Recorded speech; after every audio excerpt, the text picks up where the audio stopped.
Welcome to Lesson 13. This is additional requirements for controlled substances. We are on page 73, and we'll be covering pages 73 to 76, still in Chapter 2 in your book. So the first thing here is storage and security of controlled substances. This is a really good example of where you got to be careful on the MPJE, because what you may do in practice, or what you may have seen in practice, probably exceeds what the actual legal obligations are. But on the MPJE, you only want to answer the question based on what the actual law is. Storage and security requirements, I think most pharmacies probably exceed the actual requirements that the DEA has, because DEA allows pharmacies to store controlled substances in a secured cabinet that is locked, which many pharmacies do, but they also allow pharmacies to store controlled substances by dispersing them throughout the inventory, throughout the non-controlled substance inventory. So what does that mean? Does that mean I can keep my controlled substances out on a shelf in the open? Yes, that's exactly what it means, as long as you have the controlled substances mixed in with all the other non-controlled substances, because you have a lot of inventory in your pharmacy. That's considered adequate security. Even for Schedule IIs, you would be allowed to do that. Now, I don't think most pharmacies actually do that, but technically that would be allowed. The one thing DEA says you cannot do, what is not acceptable, is storing all the controlled substances on one shelf. So if somebody comes in to rob you, they could just wipe out that one shelf. But apparently having it dispersed in multiple shelves all around the other inventory would make it difficult for somebody to come and grab all those bottles, because you'd have to show them where they all are, which is another reason a lot of people don't do that. Okay, but there is technically no requirement that that all the controlled substances they don't have to be in a safe. It is a secured cabinet that is locked. I've had disagreements with some DEA diversion investigators that told me that pharmacies have to have safes. They do not have to have safes. They have to have a secure cabinet that is locked. Other registered, it's like wholesalers, have to have safes and vaults. So they don't have to be in a safe, and they could actually be dispersed throughout the inventory. So just be careful if you get an actual question on that.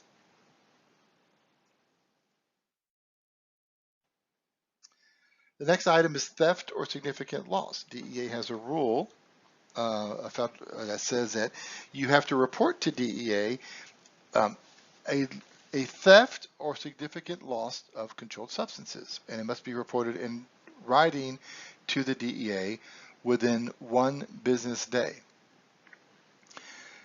Now, when we teach this, we say that you have to report any theft but only significant losses, which then brings up the very next question of, well, what is a significant loss? That's going to vary depending on what your practice setting is, but DEA does give some guidance. You can look this up in the DEA Pharmacist Manual as to what is considered significant. I would say that you want to be conservative on this, but losing, well, I shouldn't say, losing 1 tablet or 1 pill is probably not going to be significant, but losing 500 of one probably would be significant. But even then, if it's a large operation, like a mail order pharmacy, you could make the argument that maybe 1 bottle of 500 that's loss is not significant. I have heard DEA say fairly recently at public meetings that losing even 1 tablet or capsule is significant. I think that's wrong, and I can point to some other DEA regulations to show that's wrong, such as their inventory requirements, where they don't even want you to do a complete count. You can make an estimated count. So if they're going to let you make an estimated count of a Schedule 3 through 5, how could 1 tablet be a significant loss? So I disagree with that completely. The good news is on the MPJE, they're not going to get into those kind of details to make it difficult for you. But it's any theft or significant loss has to be reported to DEA within 1 business day. Now, Florida also has a law that you must report a theft or significant loss to the county sheriff where your pharmacy is located within 24 hours upon discovery. It's actually a misdemeanor if you fail to do this. So that's a very specific Florida law that you should know since we are studying for the MPJE in Florida. Now, do you have to report to the Florida Board of Pharmacy? I kind of struggled with this one a little bit because the statute, it's not in the Controlled Substances Act in Florida, but in the Pharmacy Practice Act, there is a section that requires the prescription department manager of a pharmacy to notify the Florida Board of Pharmacy of a theft or significant loss of controlled substances. So that seems consistent with the DEA requirement. The problem with that is they only put the prescription department manager, and not all pharmacies in Florida have a prescription department manager. We'll see later on when we get to the Florida section that hospital pharmacies, institutional pharmacies have a consultant pharmacist of record rather than a prescription department manager. But despite that, I think it's clear the intent of that statute is just a poorly worded statute, is that you have to report not only to DEA, but also to the Florida Board of Pharmacy and to the county sheriff any theft or significant loss of controlled substances. Now, one thing that comes up here that's a little bit tricky is the form to do this is a DEA 106 form. If you turn over on page 74, you see that you have to complete the DEA form 106. It can actually be filled out online. And a lot of people are under the assumption that, you got to follow DEA 106 form within 1 business day. No, that's not accurate. You have to notify the DEA in writing that you've had a theft or significant loss. The reason you don't have to file the 106 form within 1 business day is that 106 form requires you to list every single controlled substance that was lost or stolen. Actually by NDC number. They want a very detailed report. And it's going to take you some time once you discovered you'd had a theft or significant loss to figure that out. You have to go back and do an investigation, go back to your last inventory, figure out what's been dispensed, what's been purchased, what's missing. So that may take a while. So you don't have to actually file the 106 form with the DEA within 1 business day. You just have to notify them, and it does say in writing, so you probably want to either fax them. I don't know if people still use fax machines. If you're going to email them, I would definitely make sure you get a return receipt or a response back to them that they received that, so you can at least, and then I would print that out and document that you notified them within 1 business day, and let them know you're going to do an investigation, and as soon as you have more information, you'll be filing the 106 form. And you probably want to call them on the phone as well to let them know what's going on. So that's listed for you on number 5. That's going to be a tricky little thing that you don't have to file that 106 form right away. Now, DEA has proposed setting a time limit on when you have to do that. And they proposed a rule that you have to file that form within 15 days of discovering the theft or significant loss. At the time that the book was published, that rule has not yet been finalized, but that's something you might want to watch out for in the future. There's a similar rule for loss of list chemicals, which we're primarily talking about pseudoephedrine, that also has to be reported to DEA. And that one does have a requirement that the written report be provided within 15 days. And I think what they're trying to do is make the rules similar for controlled substances. But I know there's been some pushback from DEA. I mean, pushback from the industry. Pharmacies are trying to get more time to do those investigations. So we'll have to wait and see what happens with the DEA 106 form. Okay, the next item, I just collected a bunch of different things under miscellaneous DEA rules and policies. The first one is the convicted felon rule. This simply says that as a DEA registrant, as a pharmacy, you cannot employ someone who has access to controlled substances in your pharmacy if that person has been convicted of a felony involving controlled substances. Which kind of makes sense. You know, you can request a waiver from DEA if you do want to hire someone who has some kind of history, a convicted felon. It's real hard to get a waiver. In fact, I've never met anyone who's successfully gotten a waiver from DEA, but it's just something you should know about. There's also some rules around employee screening procedures. DEA requires pharmacies to screen their potential employees that are going to have access to controlled substances with very specific questions about their criminal history and their use of controlled substances. So you should go to the DEA pharmacist manual and look at those questions you need to ask as part of your hiring process for your pharmacy. DEA also has some rules related to the employee's responsibility to report diversion.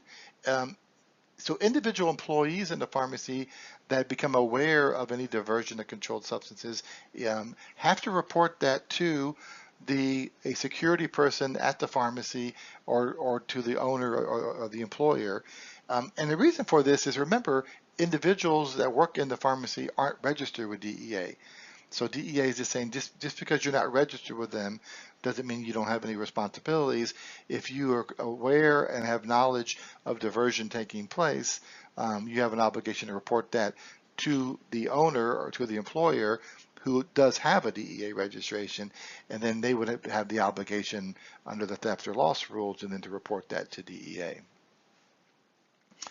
There's a new section in the DEA pharmacist manual that talks about what hospitals should do when a patient shows up in their emergency room and they've got controlled substances with them, and what should the hospital do with those controlled substances if the patient is admitted to the hospital. Because the hospital doesn't really want to take possession of those controlled substances. It doesn't become part of their inventory. So a lot of hospitals were looking for guidance from DEA on how to handle this. And this is a new section that was added to the DEA Pharmacist Manual in 2020. By the way, the DEA Pharmacist Manual is something I do recommend that you read. It's another good study source. And remember, the people that are writing these questions oftentimes are not attorneys like me that go through and read the actual law. A lot of times they're just looking at the DEA Pharmacist Manual. And the DEA Pharmacist Manual is a summary of the DEA rules as it relates to pharmacies. And items like this are not really in the DEA rules, but if they're in the DEA Pharmacist Manual, they probably are fair game for an MPJE question. And it's helpful that DEA went 10 years without updating the DEA Pharmacist Manual. There was one from 2010, and finally in 2020, they updated it. And then, surprisingly, we got another update with only some minor changes in 2022. So they're going to be updating it more frequently when they have something new to say. And this hospital possession of controlled substances is one specifically that was added. I'm not going to spend the time to go through that, but you should read it and be familiar with it, because you could get a question on it, not only on the MPJE, but maybe in one of the quizzes in this course. Finally, the last miscellaneous rule we have is the DEA federal transfer warning. So this is the warning that you see on almost every prescription drug, but technically is only required on controlled substance prescriptions. And that is the statement, caution, federal law prohibits the transfer of this drug to any person other than the patient for whom it was prescribed. That is required on any prescription for a controlled substance that's dispensed to a patient. Now, oddly enough, the DEA only requires, not oddly enough, it makes sense actually, DEA only requires it on Schedule 2 through 4 controlled substance prescriptions. They don't require it on Schedule 5, which I always thought was a tricky thing that the MPJE folks may want to ask you about.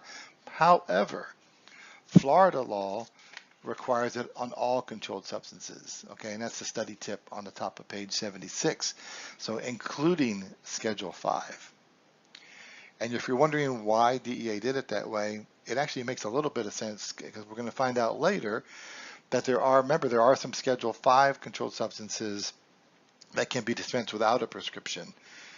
And so since that warning wouldn't apply to when that's bought without a prescription, it wouldn't make sense to put it on the Schedule 5. But Florida does require it from Schedule 2 through Schedule 5, all controlled substances. So it's not as tricky in Florida, I believe. Okay, so that does it for lesson number 13. And it'll be a short quiz following this one. And we'll pick up again, and I'll talk to you again in lesson number 14.